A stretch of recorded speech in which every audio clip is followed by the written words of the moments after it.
저는 어려서 그 시골에서 자랐기 때문에 집에 그 강아지도 키우고 돼지도 키우고 소도 키우고 닭도 키우고 그래서 뭐 그 가족들처럼 이렇게 살았습니다. 그래서 강아지가 새끼 낳는 걸 아주 자주 봤고요. 돼지가 새끼 낳는 것도 많이 봤고 송아지를 낳는 것도 여러 차례 봤어요. 뭐 병아리들 뭐 늘 이렇게 부화하는 거는 뭐 이렇게 말할 것도 없고요. 그래서 이런 가축들이 이렇게 낳고 자라는 것들을 보면서 참 신기한 것들 중에 하나가 그런 거였어요. 쟤들은 낳자마자 이렇게 자기 할 일을 다 하는 것 같아요. 보니까. 그래서 송아지는 이렇게 태어나자마자 바로 걷지는 않지만 그래서 엄마가 진액 같은 걸 다 닦아주면 벌떡 일어나요. 그래서 엄마 젖을 찾아서 빨고 막 돌아다니고, 그죠? 예, 뭐 병아리도 나오자마자 이 조 같은 거 조그마한 거 주면은 촥촥 쪼아먹고 자기 할 일 알아서 하죠. 물론 뭐 엄마의 그 도움이 필요하지만 어미닭의 도움이 필요하지만, 그죠? 강아지도 그렇고 돼지들도 마찬가지예요. 금방 눈 뜨고 일어나서 막 다 먹고 찾아다니고 낄꿀도 하고 돌아다닙니다. 그런 거에 비해서 사람은 참 이렇게 뭐 걷는 데까지도 10개월에서 1년 걸리죠. 그리고 뭐 기저귀 떼는데 또 2년, 3년 걸려요. 그리고 스스로 뭔가 해먹으려면 한 십몇 년을 또 열심히 공부해야만 먹고 살 수 있는 그래서 이 사람은 참 이렇게 어렵다 이런 생각을 했는데 나중에 보니까 이제 범죄로 말미암아서 인간이 죽고 나서 수고하고 잉태하고 구로하는 자식을 키우는 그런 고통이 이 범죄로 말미암아서 우리에게 더해진 거죠. 그런데요, 제가 하고자 하는 것은 더 재미있는 내용들은 어떤 거냐면 강아지가 한 배에서 막 10마리, 많을 때는 15마리씩도 나요. 그런데 그 강아지들이 다 그 어미 개를 닮았다는 거예요. 근데 물론은 조금씩 차이가 있어요. 그렇지만 공통적으로 다 닮았어요. 송아지도 마찬가지예요. 어미소를 닮았고 어쩌면 저렇게 닮았을까 싶을 정도로 이게 생긴 모습이 참 닮았습니다. 사람들도 보면 그 뭐 엄마 아빠 자냐라고 얘기 안 해도 딱 보면 쟤는 누구 자식이야 라고 할 정도로 이렇게 닮은 게 잘 드러나죠. 그래서 하나님께서는 모든 생명체는 그 부모를 닮도록 이렇게 만드신 것 같아요. 그래서 짐승도 그렇고 사람도 그렇고 그 부모의 그 모습과 성품, 기질 이런 것들을 닮게 하는데 영적인 생명인 그 생명도 사실은 그 영적인 부모인 하나님을 닮게 하는 것 같습니다.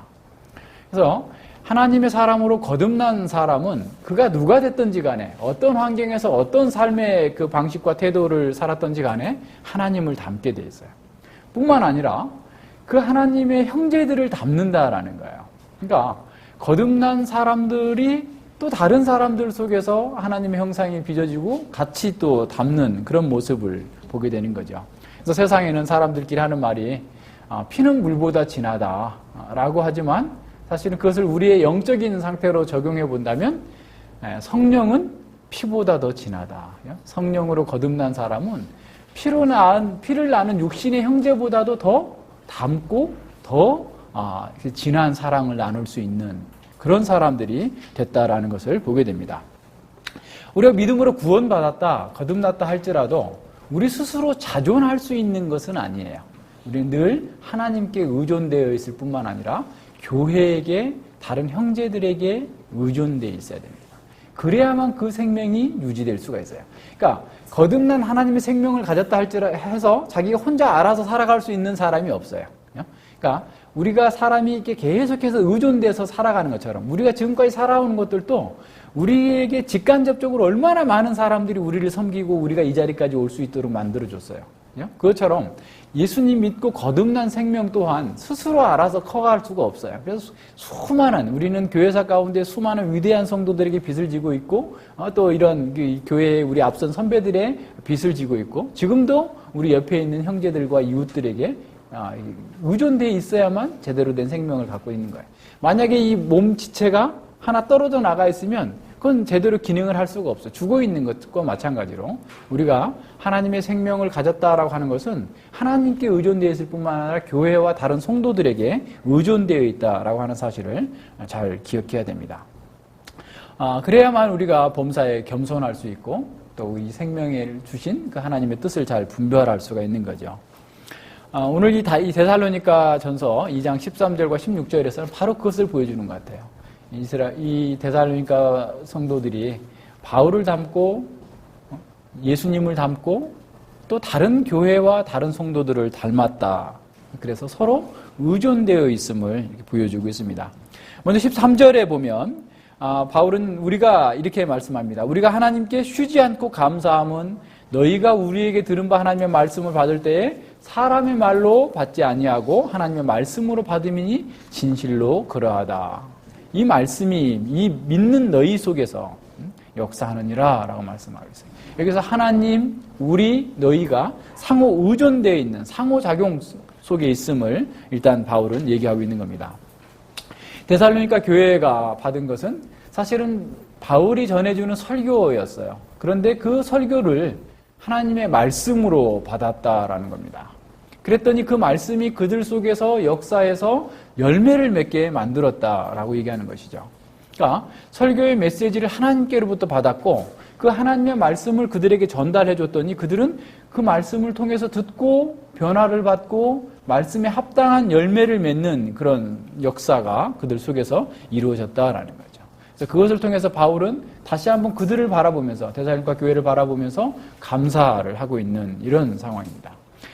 이미 2장 1절부터 12절까지 해서 바울은 자신이 하나님의 청지기로서 사람을 기쁘게 하는 자가 아니라 하나님을 기쁘시게 하고 하나님을 영화롭게 하는 그런 자로서의 사역을 했고 어머니와 같이 자신의 생명까지 나눠주고자 하는 그런 열정을 가지고 사랑을 가지고 데살로니가 교회에 복음을 전했고 뿐만 아니라 아버지처럼 그들을 위로하고 권계하고 경계하는 것을 통하여서 온전하게 하나님 앞에 합당히 행하도록 그들을 가르치고 지도했다라고 했는데 바로 그러한 열매들이 데살로니가 교회 성도들 속에서 나타나고 있음을 보면서 바울은 쉬지 않고 하나님께 감사하고 있는 겁니다. 바울이 이렇게 하나님 앞에서 성도들을 향하여서 감사하고 있는 것은 사실은 그가 온전히 흠없게 살았기 때문에 그래요. 좀 생뚱맞는 얘기 같지만 진정으로 감사하는 사람은 거룩한 삶을 살 때 감사가 나옵니다. 그러니까 이 세상에 그 무엇이 많이 주어졌다고 그래도 거룩하지 않는 사람 속에서는 감사가 없어요. 그러니까 우리는 이 감사라는 내용들을 한번 잘 살펴봐야 돼요. 우리가 하나님 앞에서 우리가 있어야 될 자리에 정말 온전한 자리에 있을 때 참된 감사가 나와요. 바울은 늘 자신의 삶 속에서 정말 온전하고 흠없고 거룩한 삶을 살았었기 때문에 이 데살로니가 성도들이 변화된 모습을 보면서 너무나 큰 기쁨과 감사를 갖고 있었던 거예요. 그러니까 어느 누구도 자기 속에 갖고 있지 못한 것을 다른 사람에게 줄 수는 없어요. 주전자에 물이 가득 차 있어야 다른 사람에게 물을 따라줘서 영적인 또 육신적인 어떤 갈증을 해소해 줄 수 있는 것처럼 자기가 있어야 누군가에게 필요한 것들을 채워줄 수 있습니다. 육신적인 필요로 갈급해하고 어려움을 겪는 사람들에게는 물질적인 어떤 필요를 주면은 그 채워질 수 있겠죠. 근데 영적인 필요는 사실은 그 사람 속에 생명이 있어야 되는데 그 생명이 흘러가는 통로가 어떤 거냐면 바로 거룩함이에요. 그러니까 거룩함이라고 하는 수로를 통하여서 거룩함이라고 하는 그 물길을 통하여서 사실은 하나님의 생명이 전달되어지는 거예요. 그래서 바울은 자신의 삶의 거룩함을 통하여서 그들에게 하나님의 생명이 전달되고 그들 속에서 하나님의 생명의 열매가 맺히는 것을 통해서 보면서 기쁨과 감사를 할 수 있었던 거예요. 그러니까 주님을 닮는 그 거룩함이야말로 생명의 강이 흘러 넘쳐가는 그래서 사람들에게 진정한 행복과 그 갈망을 채워주는 안식을 줄 수 있는 그러한 은혜를 제시해 주는 거죠. 많은 사람들이 사실은 자신의 거룩함보다 뭘 더 많이 생각하게 되죠? 더 큰 일을 하는 데에 초점을 맞춰요. 큰 일을 자꾸 하는 것으로서 어떻게 보면 자기를 하나님 앞에서 잘하고 있다라고 생각을 하는 거죠. 근데 사실은 그렇게 해서 큰 일을 하고 대형 교회를 이루고 뭐 방송국도 만들고 등등의 뭐 대단한 일들을 했다 할지라도 그들의 삶 속에서 보면 감사가 별로 없어요. 왜냐하면 자신들이 해놓은 것이 너무 크기 때문에 그래서 주님 앞에까지 가서라도 그러잖아요. 주여 주여 우리가 주의 이름으로 이렇게 큰 일을 했습니다 라고 얘기하는 거예요. 요한계시록에서 24장로들은 오히려 자기가 받은 그 면류관을 하나님께 다시 돌려드리면서 오직 하나님께서 하신 겁니다. 감사와 찬양을 돌리는 사람들인데 오히려 자기가 뭔가를 많이 했다고 하는 사람들은 감사와 찬양이 아니라 내가 이걸 했습니다 라고 하는 쪽으로 돌아갑니다. 그러니까 우리 자신들도 한번 생각해 봐야 돼요. 우리가 어떤 일을 많이 하기보다 우선 내 존재가 하나님 앞에서 거룩한 자가 되었는가, 이것이 더 중요합니다. 그래야만 우리를 통하여서 하나님의 생명이 흘러가는 것이죠. 그래서 하나님을 기쁘시게 하는 거룩함이 우리의 삶의 항상 첫발이 되어야 됩니다. 우리의 삶 속에서 정말 하나님께서 기뻐하시는 삶을 살고자 한다면 우리는 그 속에서 거룩한 존재가 되기를 가장 먼저 소원하게 되는 것이죠. 그리고 이런 거룩한 사람, 거룩한 삶은 결국 찬양과 감사로 이어지게 됩니다. 그러니까 이런 사람들은 세상의 평가에 그렇게 흔들리지 않게 되죠. 사람들이 우리를 어떻게 보든지 그거에 별로 생각하지 않고 하나님의 말씀 가운데에서 또 자기 연민에서 자기의 어떤 그런 그 틀에서 벗어나서 진정한 해방과 자유를 누리는 사람입니다.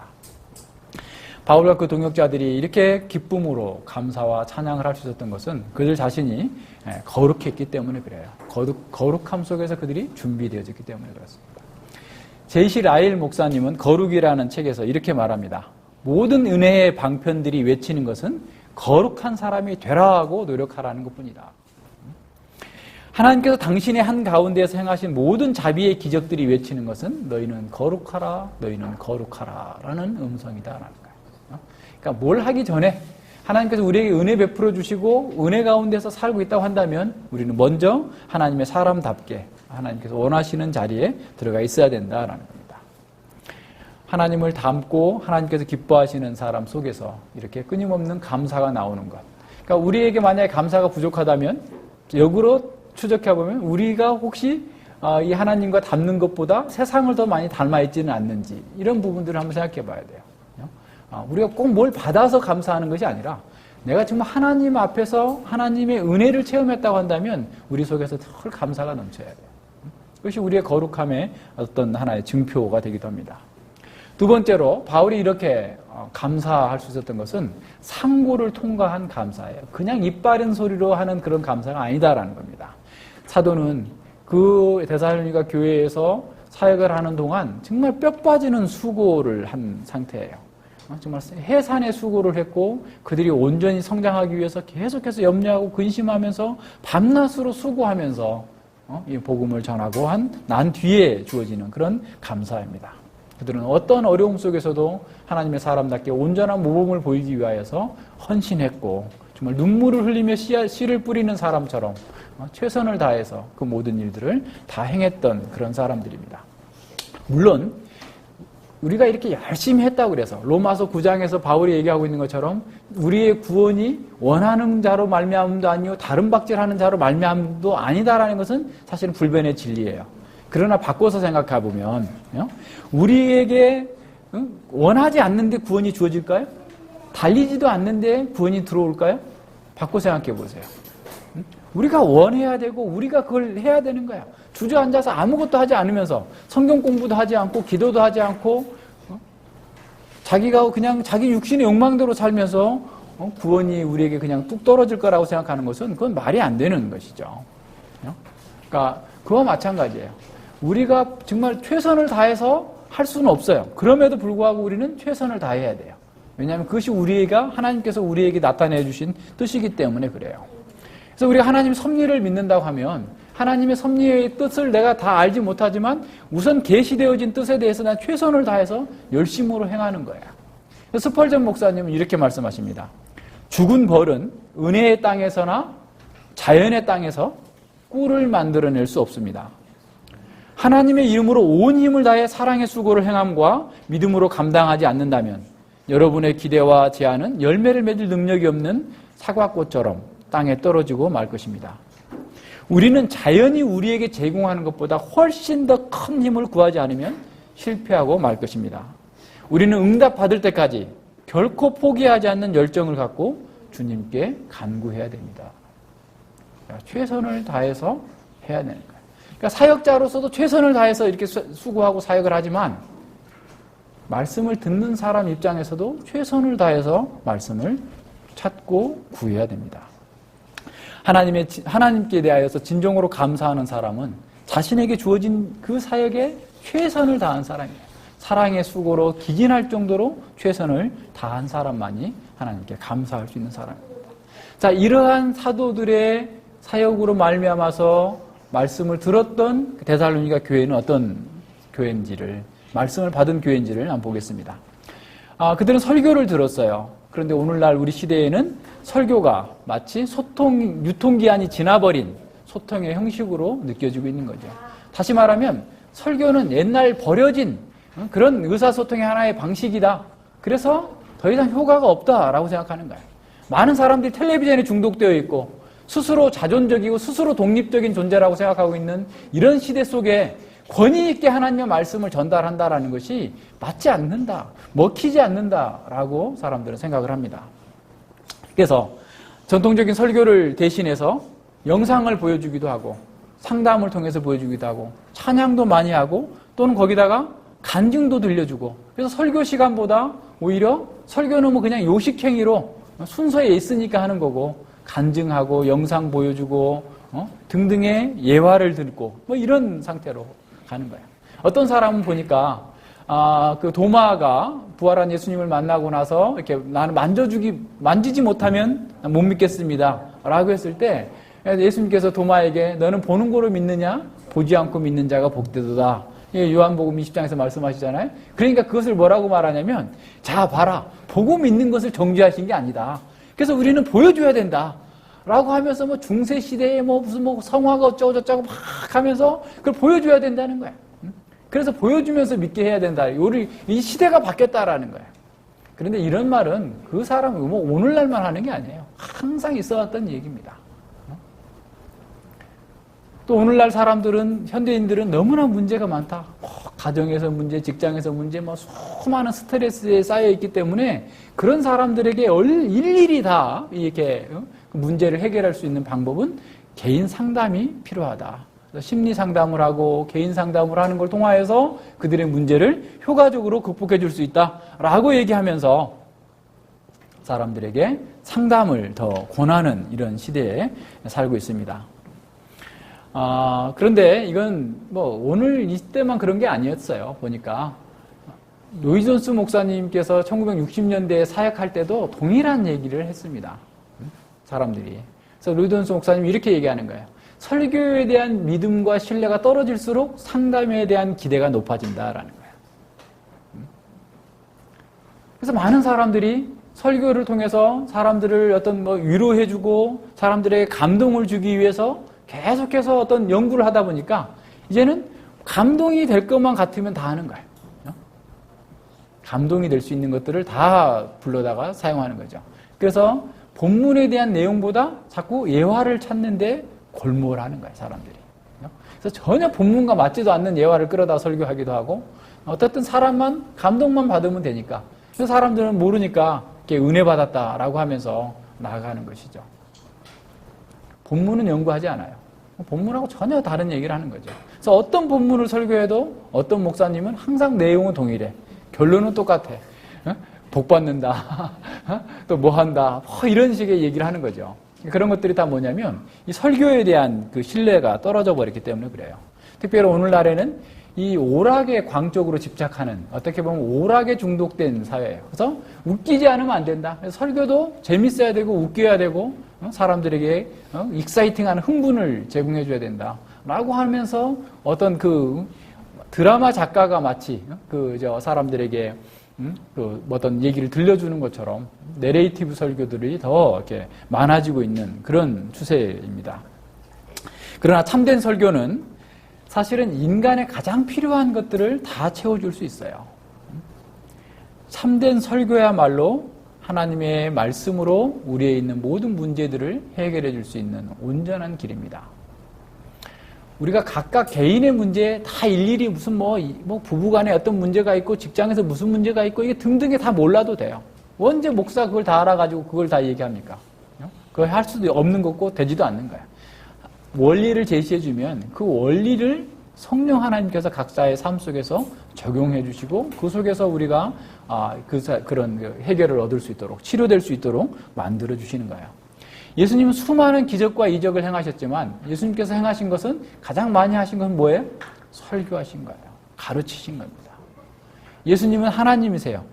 얼마든지 그런 환상으로 비전으로 보여줄 수 있어요. 오늘날로 사람들은 막 영상을 만드느라고 몇백억씩 들여가지고 영상을 만들지만 예수님은 그냥 사단도 할 수 있었던 그런 환상을 가지고서 사람들에게 가르치고 전달했다면 얼마나 그게 더 효과적이었겠어요.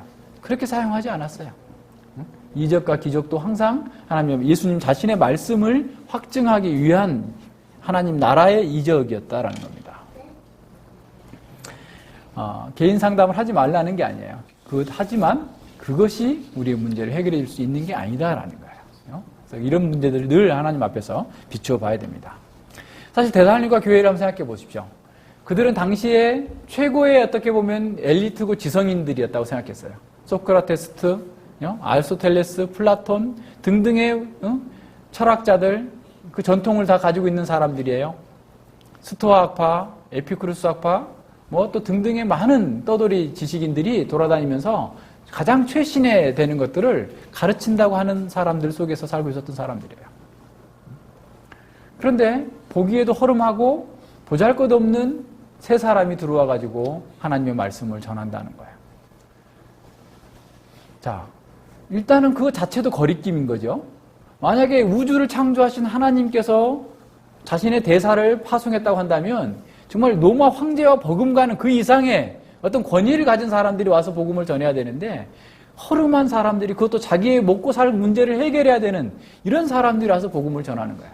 하나님의 말씀을 전한다고 하는 거예요. 그 사람들은 처음에 믿어지지 않았을 수 있어요. 그죠? 저것들이 뭔 일이야. 그죠? 그들이 하나님의 말씀으로 그들의 설교를 받아들일 수 있었던 건 무엇일까요? 그들이 말씀을 들으면서 그 말씀이 사람에게서 나오는 말씀이 아니다라는 사실을 확인하게 된 거예요. 아빠 1장 5절에서 말한 것처럼 말로만 이는 것이 아니라 오직 능력과 성령과 큰 확신으로 이것이 하나님의 말씀이라는 사실을 그들이 그 말씀을 듣고서 확증하게 된 거예요. 그렇다면 오늘날도 마찬가지입니다. 오늘날 누가 설교를 듣고 그것을 하나님의 말씀으로 받느냐 안 받느냐 그래서 그것을 하나님의 말씀으로서의 권위를 인정하느냐 안 하느냐 하는 것은 그 설교의 내용과 그 설교를 통하여 사용하시는 성령님의 확신이 그 속에 있어야 되는 거예요. 설교는 무엇보다도 그 내용 자체가 철저하게 하나님의 말씀이어야 됩니다. 성경에서 온 것이어야 돼요. 우리가 지금 이렇게 다 옷을 입고 있잖아요. 옷을 입고 있는데 이 옷은 다 옷감으로부터 나왔어요. 그러니까 우리가 설교라는 것은 하나님의 말씀에서 모든 재료가 나와야 돼요. 그래서 그 말씀의 재료를 통해서 각 사람에게 어린이에게는 어린이에게, 노인에게 노인에게 각각의 옷을 다르게 만들 수는 있지 모르지만 그 옷감 자체는 성경에서 나와야 된단 말이에요. 그래야지 그게 하나님의 말씀으로서의 권위가 있는 거예요. 만약에 인간의 지식들, 이런 뭐 과학에서, 철학에서 가져와가지고 옷감을 만들어서 옷을 만든다고 하면 그것은 하나님의 말씀으로서의 권위를 갖지 못합니다. 성경에서 아닌, 성경이 아닌, 하나님의 말씀이 아닌 것을 가지고서 그 내용을 전하는 것은 진정으로 참된 설교가 아닌 것이죠. 그래서 진정한 설교는 모든 내용들이 하나님 말씀으로부터 성경으로부터 나올 뿐만 아니라 그 성경에서 나온 그 말씀이 오늘 우리 시대에 우리 각자에게 적용되어져야 돼요. 어떤 사람들은 적용을 하지 않습니다. 그냥 꺼내놓기만 해요. 그런데 그건 굉장히 편하거든요. 전하는 사람이 되게 편해요. 왜냐하면 주의해야 하는 식으로 하면 되니까 내용만 설명해 주면 쉬워요. 그 듣는 사람도 되게 쉽습니다. 자기한테 뭘 요구하지 않기 때문에 뭐 거룩해져라, 변화돼야 된다, 뭐 주를 닮아야 된다, 뭐 그걸 자기를 부정해야 된다 이런 얘기 안 하니까 편한 거예요. 그래서 뭐 우리 시대에 뭐 성화만을 설교해가지고 대형 교회를 이룬 어떤 목사님의 설교를 어떤 분이 분석하고 한 얘기가 이분은 누구나 다 믿는 사람으로 쳐버린다라는 거예요. 그리고 적용이 없다라는 거예요. 사람들이 편하죠. 지적인 만족은 늘 들을 수가 있죠. 내용에 대해서 얘기해 주니까. 다른 데서 그것도 없는데 그나마 그게 있으니까 거기 가는 거예요. 설교는 그러나 동시대적이어야 됩니다. 바울의 설교, 베드로의 설교, 사도행전에 나와 있는 모든 설교 보세요. 날카롭게 지적합니다. 너희가 그리스도를 죽였다. 너희가 회개하지 않으면 멸망할 것이다. 철저하게 적용합니다. 그래서 설교는 모든 말씀, 하나님의 말씀의 의미를 잘 드러내고 그 말씀을 오늘 우리 시대 각자에게 적용할 수 있어야만 참된 설교예요. 그것이 하나님의 말씀이에요. 그래서 강해 설교가 바로 그런 겁니다. 하나님께서 의도하신 의미를 본문에서 찾아내서 현 상황에 맞게 그 본문의 의미를 적용하는 거예요. 그것이 설교예요. 그렇기 때문에 모든 설교는 강해 설교가 돼야 됩니다. 이렇게 하나님의 말씀을 우리에게 전달해주면 그 하나님의 말씀은 우리의 인간과 역사와 세상의 모든 실체를 명확하게 드러내 보여주는 거예요. 사람들은 사회가 바뀌었다, 사람이 바뀌었다라고 이야기하지만 범죄 후 인간은 아무것도 바뀐 게 없어요. 타락한 후의 인간의 문제는, 근본 문제는 죄와 사망의 문제이지 다른 문제가 아닙니다. 하나님도 바뀌지 않았어요. 하나님께서도 오직 구원의 길은 예수 그리스도의 말씀을 듣고 믿음은 들음에서 나고 입으로 시인하고 그 믿음을 고백하는 사람, 순종하는 사람이 구원받도록 하는 그 방식을 결코 바꾸지 않았다라는 겁니다. 사람들은 그렇게 미련한 방식으로 언제 사람들을 모아서 언제 그 사람들을 키워서 언제 그렇게 할 수 있겠어? 아유, 간단하게 프로그램 몇 번 돌리면 다 되는 거지 라고 얘기를 합니다. 그런데 하나님께서는 여전히 지금도 전도에 미련한 것으로 사람들을 구원하시기를 기뻐하고 계세요. 하나님께 전혀 바뀌지 않았어요. 그런 방식을 사용하지 않는다라는 겁니다. 오늘날 교회가 복음의 능력을 체험하도록 사람들에게 하나님의 말씀을 제대로 전달해주지 못하기 때문에 사람들이 변화되지 않습니다. 그래서 내려막기를 가는 거예요. 사람들은 그런 데를 찾아다녀요. 자기를 위로해 줄 수 있는 말, 자신이 원하는 말, 듣고 싶은 말, 사욕을 쫓는 그런 말을 찾아다닙니다. 그런데 문제는 뭔지 아십니까? 10년이 지나도 그들의 삶이 변하지 않아요. 10년 만에 그 사람을 딱 만나보세요. 10년 전이나 똑같아요. 전혀 달라진 게 없어요. 바뀌지 않아요. 왜 안 바뀔까요? 하나님의 말씀이 아니기 때문에 안 바뀌어요. 안 바뀌는 이유는 두 가지겠죠. 그 사람이 거듭나지 못했거나 아니면 거듭났다 할지라도 하나님의 말씀이 아니고 자기의 인간의 말을 계속 듣기 때문에 안 바뀌는 거예요. 사람의 말로서는 사람이 바뀌지 않아요. 그럼 벌써 다 바뀌었죠. 유치원만 나왔어도 이 세상은 이렇게 되지 않았어요. 사람들이 교육을 통해서 바뀐다고요? 절대로 바뀔 수 없어요. 오직 하나님의 말씀이 성령께서 그 사람 속에 적용해 줬을 때만 바뀌는 겁니다. 데살로니가 교회 성도들은 바로 이렇게 하나님의 말씀을, 설교를, 그들이 전하는 설교를 하나님의 말씀으로 받아들인 거예요. 그들은 이것저것 오늘 현대인처럼 다 해봤어요. 정말 오락도 찾아봤고 신비 종교도 찾아봤고 철학도 해봤고 이것저것 다 찾아봤어요. 이것도 저것도 안 되니까 이제 유대교까지 가봤어요. 유대교 회당 예배에 참여해봤던 사람들이에요. 그런데 거기서도 그들의 영적인 갈망, 그들의 삶의 변화, 그들의 진정한 안식을 발견하지 못했던 거예요. 그래서 이 정말 보잘것없는 사람들이 전하는 이 메시지를 들었더니 처음에는 저것들이 뭐야? 라고 했다가 점점 그 말씀을 통해서 정말 인간이 무엇인지, 인간의 근본적인 문제가 뭔지, 사회와 역사의 문제가 무엇인지를 알게 되고 그 확신 가운데 전하는 그 말씀이 저건 인간 바울에게서 나온 것이 아니라 하나님의 말씀이구나. 하나님 말씀으로부터 나온 것이구나 라는 사실을 알고 거기에 자신의 온 전 인격을 바쳤더니 그 속에서 열매를 맺게 된 겁니다. 처음에는 그 사람들도 그랬겠죠. 아테네에서 사람들이 그랬던 것처럼 저 말쟁이들이 여기저기 지식 나부랭이들을 주워다가 모아가지고 돈 벌려고 하는가 보다 라고 생각을 했을 거예요. 그런데 그들은 자신이 오히려 돈을 벌려고 하는 게 아니라 자신들이 번 돈을 가지고 사람들을 섬기면서 정말 힘들게 고통 가운데에서 복음을 전하는 그 모습을 보면서 야, 이 사람들은 정말 세상 사람들하고 다르구나. 이 사람들이 전하는 그 메시지도 세상 사람들하고 다르구나 라는 사실을 알면서 더 큰 확신을 갖게 된 것이겠죠. 그래서 그들은 하나님의 말씀을 기쁘게 감사함으로 받아들일 수 있게 된 겁니다. 경외함으로 그 하나님의 말씀을 받은 거예요.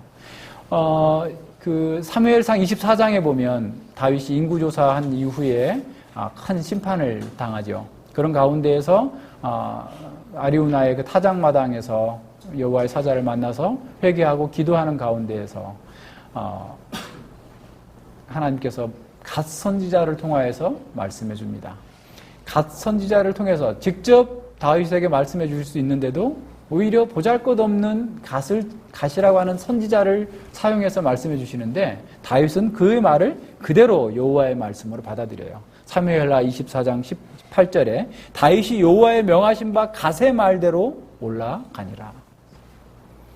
사람 속에서 말하는 것이 그 사람이 말하는 것이 아니라 하나님께서 그를 통하여서 말씀하고 계시다라고 하는 사실을 알고 그대로 하나님의 말씀으로 받고 순종하였던 것입니다. 데살로니가 교회의 성도들도 역시 마찬가지입니다. 그들은 처음 설교를 들었을 때 정말 이것이 하나님의 말씀일까? 라고 하는 분별의 과정을 거쳤을 거예요.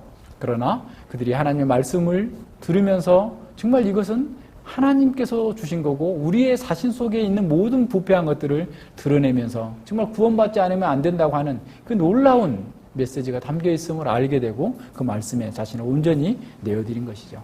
데살로니가 교회의 성도들이야말로 진정으로 그리스도의 양이었습니다. 예수님께서는 요한복음 10장 16절에서 이렇게 말씀하시죠. 또 이 우리에 들지 아니한 다른 양들이 내게 있어 내가 인도할 터이니 저희도 내 음성을 듣고 우리가 한 무리가 되어 한 목자에게 있으리라 라고 말씀합니다. 당시에 예수님과 함께 있지 않았던 또 다른 양들이 있는데 그들이 한 목자의 음성을 듣고 예수님께로 나오게 될 거다라는 거예요. 이러한 주님의 음성을 듣는 사람, 이 사람이 진정으로 복 있는 사람이고 택함을 받은 사람이에요. 근데 이런 사람들은 요한복음 10장 6절에 5절에 보면 이렇게 말씀합니다. 그 주님의 예수님의 양들은 타인의 음성은 알지 못하는 거로 타인을 따르지 아니하고 도리어 도망하느니라라는 거예요. 그러니까 예수님께서 택하신 양들은 하나님의 말씀이 아닌 사람의 말을 아무리 포장하고 멋지고 수사학을 동원해서 화려하게 전달한다 할지라도 그것이 예수님의 음성, 다시 말해 하나님의 말씀이 아니기 때문에 그들로부터 도망친다라고 말씀하고 있어요.